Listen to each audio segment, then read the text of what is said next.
Whatever you are doing, bring love and a positive attitude into it. If you are in an uncomfortable situation, look within to see what is the best lesson for you to learn from it. One woman told me that her belief system allowed money to come to her from all sorts of unexpected sources. Her friends criticized her ability to draw wealth to her in her unique way and insisted that she had to work hard to earn money. She said that they knew she didn't work hard at all. So she began to run the fear that if she didn't work hard, that meant that she didn't deserve the money she had. Her consciousness was on the right track originally. She needed to thank herself instead of becoming fearful. She understood how to manifest abundance, and her life was working in that area without any struggle. However, her friends wanted to pull her down because they all worked hard and they didn't have as much money as she did. Many times I reach out my hand to others, and if they take it and want to learn new things and go places, it's wonderful. If they try and drag me down, I say goodbye, and I work with somebody who really wants to come up out of the mud. If your life is filled with love and joy, don't listen to some miserable, lonely person who tells you how to run your life. If your life is rich and abundant, don't listen to someone who is poor and in debt tell you how to run it. Very often our parents are the ones telling us how to do things. They often come from a place of burden and hardship and misery, and then try to tell us how to run our lives. Many people worry about the economy and believe they will either earn or lose money due to the economic situation at present. However, the economy is always moving up and down. So it doesn't matter what is happening out there or what others do to change the economy. We are not stuck because of the economy. No matter what is happening out there in the world, it only matters what you believe about yourself. If you have a fear about becoming homeless, ask yourself, where am I not at home within myself? Where do I feel abandoned? What do I need to do to experience inner peace? All outer experiences reflect inner beliefs. I have long used the affirmation, my income is constantly increasing. Another affirmation I like is, I go beyond my parents' income level. You see, you have a right to earn more than your parents did. It's almost a necessity as things cost more now. Women especially experience a lot of conflict with this one. Often they find it difficult to earn more than their fathers are earning. They need to go beyond their feelings of not deserving and accept the abundance of financial wealth that is their divine right. Your job is only one of many channels of an infinite source of money. Money is not the object of your right work. Money can come to you in many ways and from many avenues. No matter how it comes, accept it with joy and as a gift from the universe. A young lady was complaining that her in-laws were buying her new baby all sorts of nice things and she could not afford to buy anything. I reminded her that the universe wanted that baby to be well supplied with an abundance of all good and used the in-laws as a channel to supply it. She then could be grateful and appreciate the way in which the universe was providing for her baby. Relationships on the job. The relationships we create at work are similar to the relationships we have as a family. They can be healthy or they can be dysfunctional. A woman once asked me, as a person who is usually positive, how do I deal with people in a work environment who are constantly negative? First of all, I thought it interesting that she was in a work environment where everybody was negative when she said she was positive. I wondered why she was attracting negativity to her. Perhaps there was some negativity within her that she did not recognize. I suggested that she start to believe for herself that she always worked in an area where it was peaceful and joyful, where people really appreciated each other and life as a whole, where there was respect on all sides. Instead of complaining how so-and-so had to do it his way, she could affirm for herself that she always worked in the ideal place. By adopting this philosophy, she could either help bring out the best qualities in others because they would be responding differently to her inner changes, or she would find herself in another work arena where the conditions would be as she declared.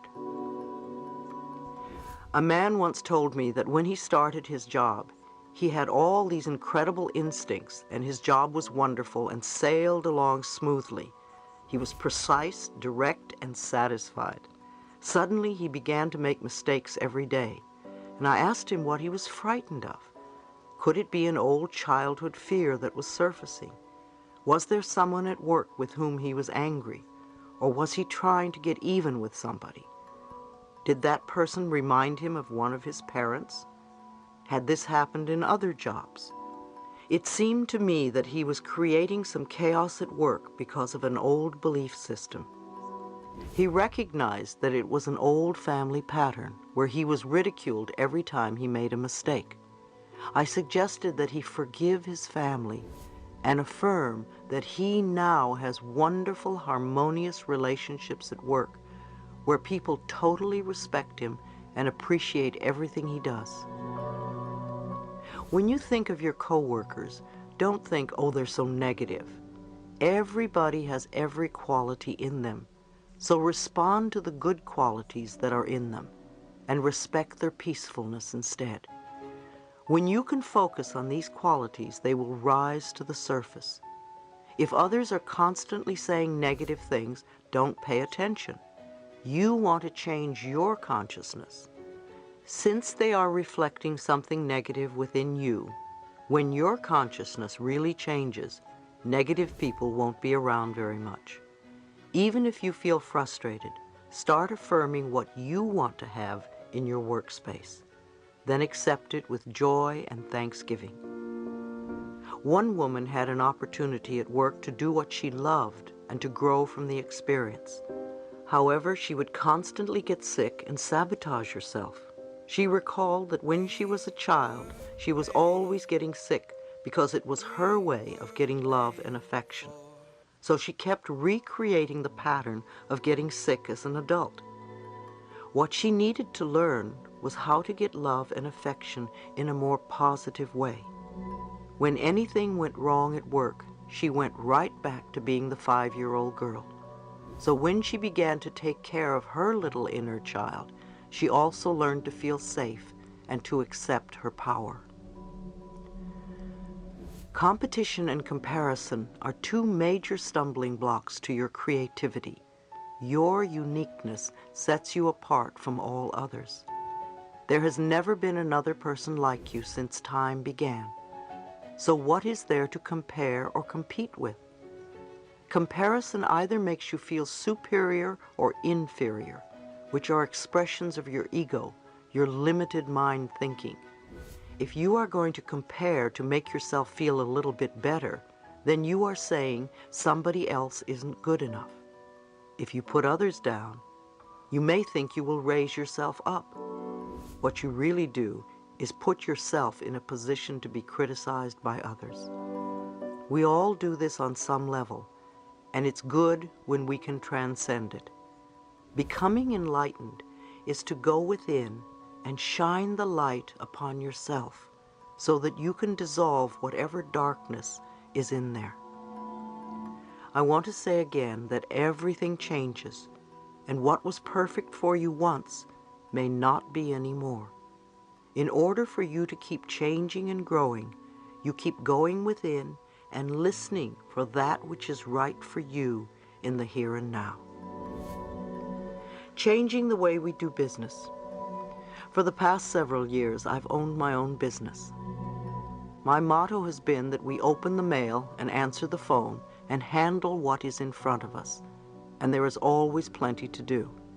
As we did this day by day, the business grew from a few people to well over 20 employees. We established our business on spiritual principles, using affirmations to open and close meetings. We realized that many other businesses ran on competition, often condemning others or greed, and we did not want to put that energy out to others, knowing that it would come back to us. We decided that if we were going to live by the philosophy, we were not going to operate under the old concepts of doing business.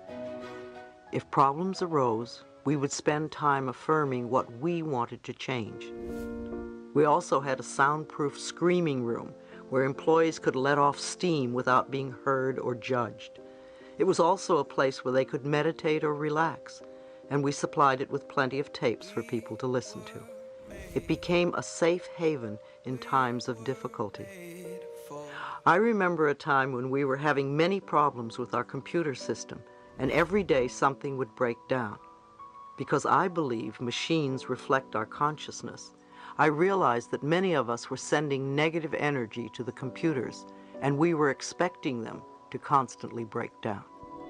I had an affirmation programmed into the computer. Good morning. How are you today? I work well when I am loved, and I love you. In the morning, when everyone turned on their computers, that message would appear. It's amazing how we had no more problems with our computers. Sometimes we think of things that happen, especially at work, as disasters. But we must look at them for what they are, simply life experiences that always teach us something. I know that I have never had a disaster that did not end up a good learning experience in the end, often moving me to a much better level in life. For instance, recently my company, Hay House, was not doing so well. Like the economy, our sales would go up and down, and it appeared that sales were down and staying that way, at least for the moment. However, we did not adjust to that, and month after month we were spending more than we took in.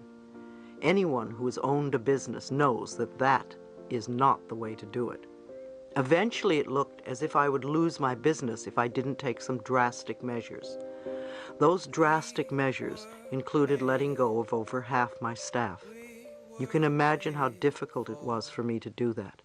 I remember walking into the conference room where all my staff had gathered to deliver the news. I was in tears, but I knew it had to be done.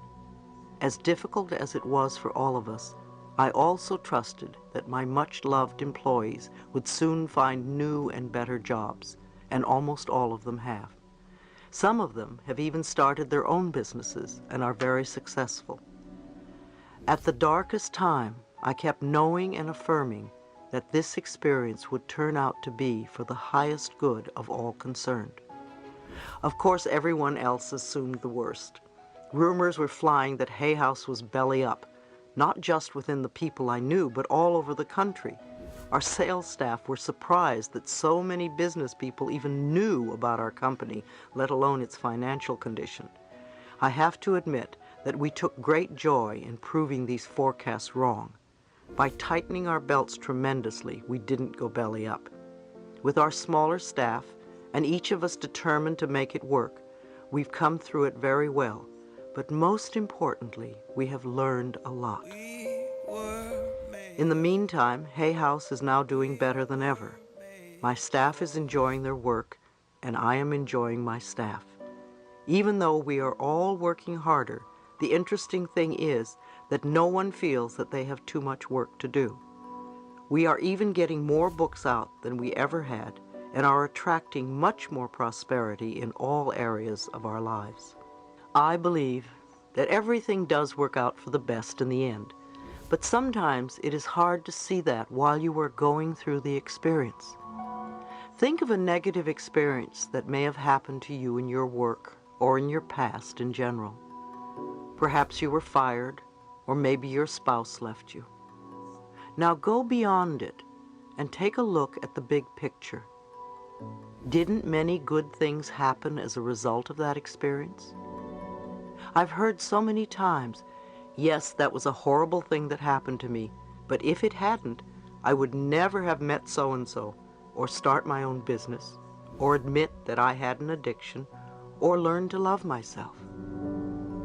By trusting the divine intelligence to let us experience life in the way that is best for us, we empower ourselves to actually enjoy everything that life has to offer, the good as well as the so-called bad. Try applying this to your work experiences and notice the changes that happen to you.